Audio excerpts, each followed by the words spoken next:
Derrick Jones Jr. acquired from Miami as a free agent, hounding Curry on the relocate, and Steph with the deep two. And so they get an improved defense to go with this brilliant offense. They're going to make noise in the West. Curry around Covington, past Nurkic, lay it up and in. Who's on him? You switch Covington onto him. Look at the moves. Counter. Back the other way, through the legs. Nurkic gets there too late. McCollum picked up his second foul, so Gary Trent Jr. is checked in. Warriors stay with the same 5 starters. And Steph Curry hitting the wing jumper. Yes, drop it in that 3. Oh, Curry, little split. Smart. Step through and Steph with the layup. And so Steph Curry, beautiful beginning. And the turnover, point trip down, as they had the technical free throw and the 3-point play. Curry right down the lane. How about that? That is how you expose Cantor. High pick and roll. Looking for Steph. Good screen by Bazemore. 3 on the way. Perfect. Set the screen, move the ball, and get that kid the ball. And then Steph off a made 3, reversing it up and in. Oh, Curry, what a first quarter. Getting downhill, you see Cantor there. He's like, great news. Cantor's on me. Let me get around him. Super easy. Crafty finishes. And his reaction to the foul that just happened. I'm on one. That's one of the better sequences of the year. Wiseman saved the turnover. Steph cut back door. Little floater. Steph Curry's got 23. Teardrop me. Steph, he reloaded, went around McCollum and made that 3. Curry hiding behind Looney, weaving through traffic, down the lane, lefty finish. Steph is doing everything. There is a different energy to this man's game. Draymond 3. Short. It's a pass to Steph. It's a pass. We'll call it the pass. Great look. The field goal and the foul. That's a good draw and kick. And Steph just had position. Derrick Jones Jr. was behind him and just stayed behind him. And look at the pass. Look, I see you. Started the season 1 of 13. He's only 22% on the year. Curry for 3. Oh. Lasers at home. Steph has the new building high of 40. They obviously have not played with big leads all year. Curry, little floater. He's got 42. That teardrop is just so frustrating for bigs. Seconds game shot clock to wind down this third. Steph, step back 3. Yes, sir. 45 for Curry. Best way to get a clean look with double teams happening, all that stuff. Sometimes it's 35 feet out. Ricochet to Steph. He just catches and launches a 3. Like that. He's got 48. Gary Trent Jr. staying on top of Steph, working with Wiseman. Little leaner push shot. He's got 50. And this is just Steph taking his time. You see Gary Trent Jr. right behind him for the dance, the high knees with a little shimmy after that New York one.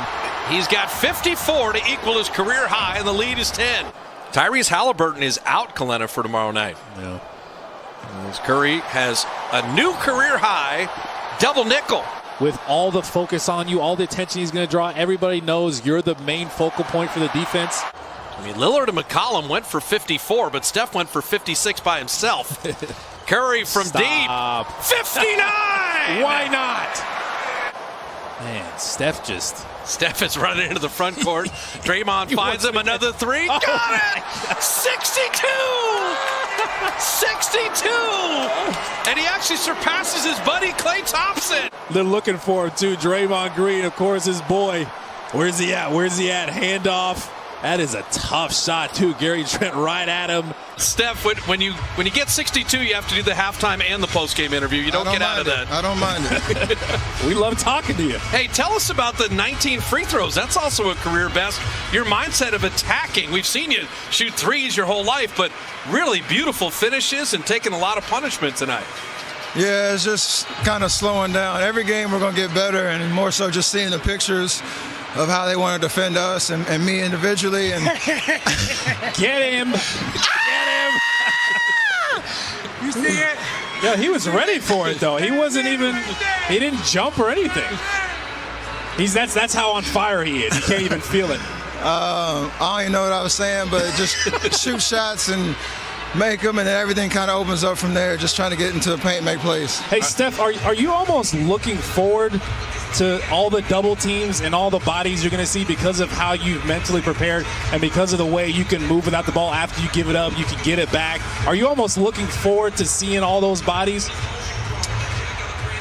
Not really, but it's as long as I can make the right decision and see the pictures. That's all it is. I mean, different shots from years past, and a lot of that is just not rushing. Even though there might be double teams and a crowd, I always have options to move it or get a shot or get to the basket. I just got to make sure I see everything right. And I think tonight we just slowed down a little bit, and it obviously worked out. All right, how aware are you of the point total that you had? I mean, 54 was the career high coming in. When you get to that 40 spot and things like that, are you even aware of the numbers as they're piling up? Of course, but you try to just continue to stay humble and stay in the moment. That's the best way to approach it. It doesn't help when your teammates are yelling at you every dead ball, how many points you got. But other than that, it's just don't do anything differently. Just keep being aggressive, being decisive, and good things happen. And now when you had 59 and you were trailing Draymond for that last three, why do you got to do Clay like that with his 60 and go for 62 there? Killer instinct. Yeah, I mean, it made so much sense that it was Draymond, knowing exactly what the situation was and knowing where I was at. For a hot second, I thought he wasn't going to look for me, but I shouldn't have never doubted it. He knew exactly where I was, and thankfully it went in. Can you talk about the way you attacked the rim? Obviously, Bob just talked about you getting to the free throw line, but you're finishing through contact or making sure you get the foul because you're jumping into the defender. You're not avoiding contact at all. Is that something you thought about a lot during the offseason? A little bit, and again, it's kind of just understanding what the situation is and how they're defending. And when you have the right spacing and the right timing, the lanes open up, and then it's just all about finishing. I think late in the first half, there was a couple of plays where they sent a crowd, and I didn't read it right, so I tried to make those adjustments. And like you said, it's just a matter of finishing with contact, being creative, or kicking it out. And you've been pumping iron too, I see. Got the arm. we had 8 months. That's all I could do. Yeah, that's all you could do. And Steph, we'll let you go with this. You had a nice conversation with Damian Lillard at the end. His career best 61 came against the Dubs. Your career best 62 comes against the Blazers. Sign me up for Lillard Curry all night long. I mean, you two are just wonderful to watch, and I know there's always kind of the game within the game too. I mean, I said it before Friday's game. It's always, the best guys in the league, especially at the point guard position, bring the best out of you. And if you're around this league long enough, you kind of get to see every kind of scenario and situation. And, we have a lot to fight for and a huge challenge in front of us there, the established team now. So for a guy like him, like I said, it always just brings the best out of you. And I love the competition. And that's kind of what it is. Bro, you got a high audacity level. Is there any point in the season where at 18 seconds left on shot clock, you'll pull up from half court? Is that something that's maybe going to happen? We'll see. All right, Steph. Thanks for stopping, man. We appreciate it. Appreciate y'all. Congrats right, tonight. That is Wardell, Stephen Curry, a career.